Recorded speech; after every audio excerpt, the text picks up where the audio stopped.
First anniversary ആഘോഷിക്കാൻ വേണ്ടിയിട്ട് കഥാനായികയെ ഭർത്താവ് ഒരു ഫ്ലാറ്റിന്റെ മുകളിലേക്ക് വിളിക്കുകയാണ്.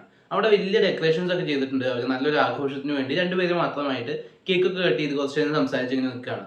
കുറച്ച് കഴിയുമ്പോൾ ഈ ഭർത്താവ് ഒരു സർപ്രൈസ് ഉണ്ടെന്ന് പറഞ്ഞിട്ട് ഭാര്യയോട് കണ്ണടച്ച് നിൽക്കാൻ പറയും. എന്നാൽ കണ്ണ് തുറന്നു കഴിയുമ്പോൾ ഭർത്താവിനെ അവിടെ എവിടെയും കാണുന്നില്ല.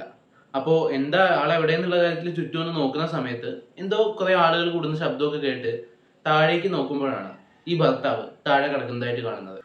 ഈ ഒരു ഷോട്ടിൽ കട്ട് ചെയ്തിട്ട് പിന്നെ ഈ കേസുമായിട്ട് ബന്ധപ്പെട്ട് വരുന്ന പോലീസിന്റെ ഇൻവെസ്റ്റിഗേഷനും അവരുടെ ഒരു ഇൻട്രോഗേഷൻസ്, പ്രധാനമായിട്ട് ഇൻട്രോഗേഷൻ ആണ്. അപ്പൊ അതുമായിട്ട് ബന്ധപ്പെട്ട് വരുന്ന കാര്യങ്ങളും ഒക്കെ പറഞ്ഞു പോകുന്ന ഒരു ത്രില്ലർ സിനിമയാണ് ദ ട്രയൽ. കഴിഞ്ഞ വർഷം തെലുങ്കിൽ നിന്ന് പുറത്തു വന്നിട്ടുള്ള സിനിമ ഒരു 1.5 മണിക്കൂറിന്റെ അടുത്ത് മാത്രം ദൈർഘ്യം വരുന്ന സിനിമയാണ്. പക്ഷെ ആ ഒരു ഇതിന്റെ ഉള്ളിൽ നിന്ന് വളരെ ടൈറ്റ് ആയിട്ട് ഒരു പാക്ഡ് ആയിട്ടുള്ള സിനിമ അവർ സമ്മാനിച്ചിട്ടുണ്ട്. ത്രില്ലർ സിനിമ പ്രേമികൾക്ക് തീർച്ചയായിട്ടും കണ്ടിരിക്കാവുന്ന ഒരു നല്ല കഥ ഈ സിനിമയിലുണ്ട്. തീർച്ചയായിട്ടും സ്ക്രീൻ പ്ലേയിലേക്ക് കൊണ്ടുവന്നപ്പോൾ ചിലയിടങ്ങളിൽ ഇടച്ചിൽ അനുഭവപ്പെടുന്നുണ്ടെങ്കിലും കൃത്യമായിട്ടുള്ള അളവിൽ പ്ലേസ് ചെയ്തിട്ടുള്ള ട്വിസ്റ്റുകൾ സിനിമയുടെ മികവാണ്. അഭിനേതാക്കൾ അത്യാവശ്യം മോശമില്ലാത്ത പെർഫോമൻസ് കാഴ്ചവെച്ചിട്ടുണ്ട്. പ്രധാന നായികയുടെ ചിലയിടങ്ങളിലെ പെർഫോമൻസ് ഒക്കെ വളരെ നന്നായിട്ട് തോന്നി.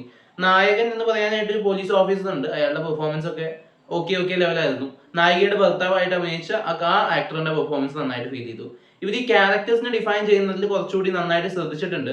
അത് പേഴ്സണലി ചിലയിടത്തൊക്കെ നന്നായിട്ട് വർക്ക്ഔട്ട് ആയ പോലെ തോന്നിയിട്ടുണ്ട്. ചില ട്വിസ്റ്റുകളൊക്കെ കൊണ്ടുവന്നതിൽ ആ ക്യാരക്ടർ ഡെഫിനേഷൻസ് വളരെയധികം ഇമ്പോർട്ടന്റ് ആയിരുന്നു. ക്ലൈമാക്സിനോട് അടുക്കുമ്പോൾ ഒരു ചെയിൻ ഓഫ് ട്വിസ്റ്റുകൾ തന്നെ വരുന്നുണ്ട്. നമ്മൾ പലപ്പോഴും സിനിമകളിലൊക്കെ കണ്ടില്ല, ഇപ്പോൾ എവരു ബദ്ല പോലെയുള്ള സിനിമകളൊക്കെ കണ്ടിട്ടുള്ളവർക്ക് അറിയാം. ആ ഒരു രീതിയിൽ ചെയിൻ ഓഫ് ട്വിസ്റ്റുകൾ ഈ സിനിമയിൽ വരുന്നുണ്ട്. അതൊരു ഇന്ററോഗേഷൻ ബേസ് ചെയ്ത് വരുമ്പോൾ ഉണ്ടാവുന്ന ഒരു കാര്യമാണ്. ഈ സിനിമ അവസാനിക്കുമ്പോൾ ആർക്കൊപ്പമാണ് ശരിയും തെറ്റും എന്നുള്ളത് ഒരു ചോദ്യം കൂടി സംവിധായകൻ നമുക്ക് മുമ്പിലേക്ക് ബാക്കി വെക്കുന്നുണ്ട്. മേക്കിങ്ങിലേക്ക് വരുമ്പോൾ ഈ സിനിമയുടെ വളരെ പുവറായിട്ടാണ് എനിക്ക് ഫീൽ ചെയ്തത്. കാരണം പേഴ്സണലി ആ ബഡ്ജറ്റ് പോരായ്മയൊക്കെ എല്ലായിടത്തും മുഴച്ചു നിൽക്കുന്നുണ്ടായിരുന്നു. എന്നാൽ ആ മേക്കിംഗ് പോരായ്മയ്ക്കുള്ളിൽ നിന്ന് നല്ലൊരു സ്ക്രിപ്റ്റ് അവർ പ്രൊവൈഡ് ചെയ്തിട്ടുള്ളത് കൊണ്ട് ഓവറോൾ ഈ സിനിമ അങ്ങനെ മോശമെന്ന് പറയാനൊന്നും പറ്റില്ല. പക്ഷെ അത്ര ഗംഭീര സിനിമയാണെന്നുള്ളൊരു അഭിപ്രായമില്ല. ഒരു ഡീസന്റ് വാച്ച് ത്രില്ലറാണ് എനിക്ക് ഫീൽ ചെയ്തിട്ടുള്ളത്. ഈ സിനിമയുടെ ആദ്യാവസാനം എനിക്ക് അതിന് ബോധമൊന്നും അടിച്ചില്ല. അവസാനത്തെ ഒരു 10 മിനിറ്റ് ട്വിസ്റ്റ് റിവീൽ ചെയ്ത് കഴിഞ്ഞ് പിന്നെയും എക്സ്പ്ലനേഷൻസ് കൂടി വന്നപ്പോൾ ഇത്തിരി ലാഗ് ഫീൽ ചെയ്തു എന്നുള്ള ഒഴിച്ചു നിർത്തി കഴിഞ്ഞാൽ വളരെ ടൈറ്റ് ആയിട്ടുള്ള ഒരു സിനിമ തന്നെയാണ്. അപ്പോൾ നിങ്ങൾക്ക് തീർച്ചയായിട്ടും ത്രില്ലർ സിനിമകൾ ഇഷ്ടപ്പെടുന്നവരാണെങ്കിൽ ഒരു തവണ കണ്ടു നോക്കാവുന്ന ഒരു സിനിമ തന്നെയാണ് ദ ട്രയൽ.